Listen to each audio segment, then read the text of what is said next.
അടുത്ത വാർത്തയിലേക്ക് പോയാൽ കർണാടക കോൺഗ്രസിലെ കലാപം അവസാനിപ്പിക്കണമെന്ന് സിദ്ധരാമയ്യ. മല്ലികാർജുൻ ഖാർഗെയുമായി സിദ്ധരാമയ്യ സംസാരിച്ചു. നാളെ ബംഗളൂരുവിൽ ഖാർഗെയുമായി സിദ്ധരാമയ്യ കൂടിക്കാഴ്ച നടത്തും. നോബിൾ മാരിക്കാരൻ നൽകും വിശദാംശങ്ങൾ. നോബിൾ, പ്രധാനപ്പെട്ട നേതാക്കൾ തമ്മിലുള്ള കൂടിക്കാഴ്ചയിൽ എന്തൊക്കെ തീരുമാനങ്ങളുണ്ടായി? പദ്ധതികൾ എന്താണ്?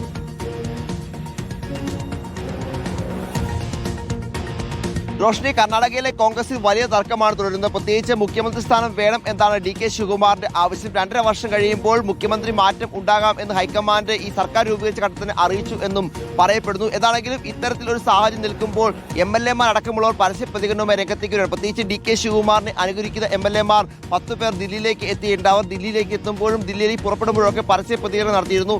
DK ശിവകുമാറിനെ മുഖ്യമന്ത്രി സ്ഥാനത്തേക്ക് എത്തിക്കണം എന്നാണ് ഇവരുടെ ആവശ്യം. എന്താണെങ്കിലും ഇത്തരത്തിൽ പരസ്യ പ്രതികരണം തുടരുമ്പോൾ പാർട്ടിക്കകത്തെ കലാപം ഹൈക്കമാൻഡ് അവസാനിപ്പിക്കണം എന്നാണ് മല്ലികാർജുൻ ഖാർഗെയോട് മുഖ്യമന്ത്രി സിദ്ധരാമയ്യ ആവശ്യപ്പെട്ടിരിക്കുന്നത്. ഫോണിലൂടെയാണ് ഇക്കാര്യം ആവശ്യപ്പെട്ടെന്ന സൂചന ഇപ്പോൾ പുറത്തേക്ക് വരുന്നത്.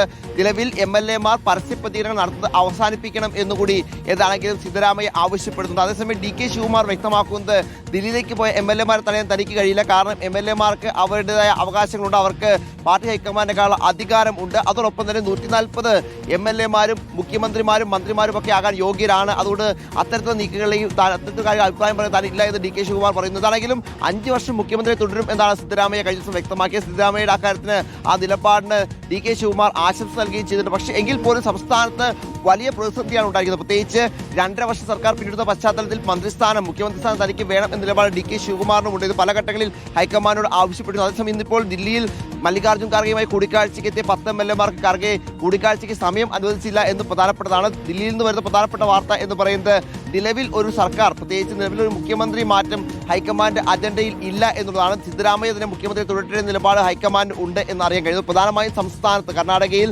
കൂടുതൽ MLA മാരുടെ പിന്തുണ അടക്കം ഉള്ളത് സിദ്ധരാമയ്യക്കാണ്. DK ശിവകുമാറിനേക്കാൾ കൂടുതൽ MLA മാരുടെ പിന്തുണ DK ശിവകുമാറിന് കൂടുതൽ സിദ്ധരാമയ്യക്കുണ്ട്. ആ പശ്ചാത്തലത്തിൽ ഇപ്പോൾ മുഖ്യമന്ത്രി മാറ്റുന്നതുമായി ബന്ധപ്പെട്ട ചർച്ചകളിലേക്ക് പോകുന്നത് ഒട്ടും ഗുണം ചെയ്യുന്ന നിലപാടാണ് കോൺഗ്രസ് ഹൈക്കമാൻഡിനും ഉള്ളത്. എന്നാലും വരും ദിവസങ്ങളിൽ ചർച്ച കൂടുതൽ കൊഴുക്കേണ്ടി വരും. പ്രത്യേകിച്ച് DK ശിവകുമാർ അടക്കമുള്ള ആളുകൾ ദില്ലിയിലേക്ക് എത്തുമെന്ന് നമ്മൾ പ്രതീക്ഷിക്കും. അങ്ങനെ കൂടുതൽ ചർച്ച സജീവമാകും. അത് മാത്രമല്ല നാളെ ഇപ്പോൾ സിദ്ധരാമയ്യ മല്ലികാർജുൻ ഖാർഗെയുമായി കൂടിക്കാഴ്ച നടത്തും. അദ്ദേഹം ബംഗളൂരിൽ നാളെ എത്തുന്നുണ്ട്. ആ പശ്ചാത്തലത്തിൽ ഒരുപക്ഷെ DK ശിവകുമാറും മല്ലികാർജുൻ ഖാർഗെ കാണാൻ സാധ്യതയാണ് ഉള്ളത്. അങ്ങനെയാണെങ്കിൽ ബാംഗ്ലൂർ കേന്ദ്രീകരിച്ചുകൊണ്ട് ഇതുമായി ബന്ധപ്പെട്ട ചർച്ചകൾ ഉണ്ടാകും എന്ന സൂചനയും ഇക്കാര്യത്തിൽ പുറത്തേക്ക് വരുന്നുണ്ട്. റോഷ്നി, ശരി. നോബിൾ മാരിക്കാരനാണ് വിശദാംശങ്ങൾ നൽകിയത്. കർണാടകയുടെ കോൺഗ്രസിൽ പുകയുന്ന അതൃപ്തി പരിഹരിക്കാനായി പ്രധാനപ്പെട്ട നേതാക്കൾ സംസാരിച്ചിരിക്കുന്നു. കൂടിക്കാഴ്ചയും ഉണ്ടാവുമെന്ന് പ്രതീക്ഷിക്കുകയാണ്.